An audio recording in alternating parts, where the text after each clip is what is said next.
जब रामानंद सागर द्वारा रामायण बनाई जा रही थी तो उनकी पूरी टीम, खुद वो और उनके जो बेटे थे वो भी सब बहुत परेशान थे। अब उनको एक ऐसा सीन शूट करना था जिसमें उन्हें कौवे की जरूरत थी। कौवा बहुत चालाक पंछी होता है, ना तो तुम उसको कैद कर सकते हो ना ही तुम उससे कुछ काम करवा सकते हो। तोता हो, कबूतर हो, इन सबको तुम पाल भी सकते हो, पर कौवा और भेड़िए को तुम कभी पाल नहीं सकते। ये दो ऐसी जीव हैं जिनको तुम पालना ही नामुमकिन है। तो जब भगवान राम अपने बाल रूप में थे तब वो कौवे के साथ खेल रहे थे। अब दिक्कत यहाँ पे कौवा कैसे लाया जाए। रामानंद सागर सोच रहे कौवा वाला सीन आ रहा है तो अब क्या किया जाए। तो जहाँ पे शूटिंग चल रही थी वही पास में एक वृक्ष था। उसी वक्त क्या हुआ कि तो उसी समय एक कौवा आ गया वहाँ। इससे पहले उस साइड पे उस कौवे कभी नहीं देखा गया, पर अचानक से वो कौवा आ गया, वो काव काव काव काव करने लगा। अब रामानंद सागर जी समझ गए कि हाँ भगवान जी की कृपा है, देखो भेज रहे हैं। तो रामानंद सागर ने सबको कह दिया तुम शांत रहो, सबको बोल दिया आप पीछे हटो, मैं जा रहा हूँ। वो चुपचाप चले गए। अब वहाँ पे रामानंद सागर जी ने कहा कि देखो भगवान लाज रख लीजिए हमारी, क्योंकि भगवान राम का बाल रूप दिखाने जा। इतने में ही मन में सोच ही रहे थे कि इतने में वो जो पेड़ पे बैठा हुआ कौवा खुद भगवान राम के पास पहुंच गया और रामानंद सागर ने इशारा कर दिया कैमरामैन को, आप वीडियो शूट करिए।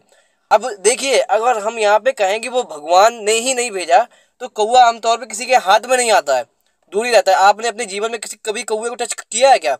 नहीं किया होगा। सारे पक्षियों को आप टच कर सकते हैं पर कौवा को आपने कभी टच नहीं किया होगा। जो आपने रामायण देखी होगी उसमें हमारे भगवान राम का जो बाल रूप है वो कौवे के साथ खेल रहे हैं, वो हकीकत में कौवा है, कोई पुतला नहीं है। क्योंकि जिस दौर में ये रामायण की शूटिंग चल रही थी उस टाइम हमारे पास इतने इफेक्ट्स नहीं थे कि हम कुछ भी एआई से जनरेट करवा सकें या फिर आर्टिफिशियल इंटेलिजेंस से हम कौवा ला सकें।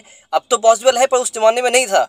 तो आप वो एक रियल कौवा था वहाँ पे और उस रियल कौवे के साथ भगवान राम के जो बाल रूप है वो खेल भी रहे हैं, उनको पकड़ भी रहे हैं।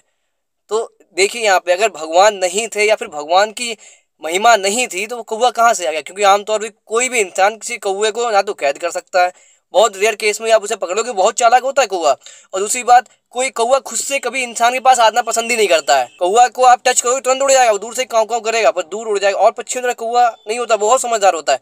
पर देखिए आप एक कौवा आके पूरी उसने 10 मिनट का शूट था ये, पूरे 10 मिनट में बिल्कुल वैसे ही शूट हुआ उस कौवे ने, बिल्कुल वैसे ही दृश्य में अपने आप को प्रेजेंट किया जैसे कि हमारे रामायण में लिखा गया है। ये सब वो कौवे ने किया। तो इसको देखकर आपको क्या लगता है भगवान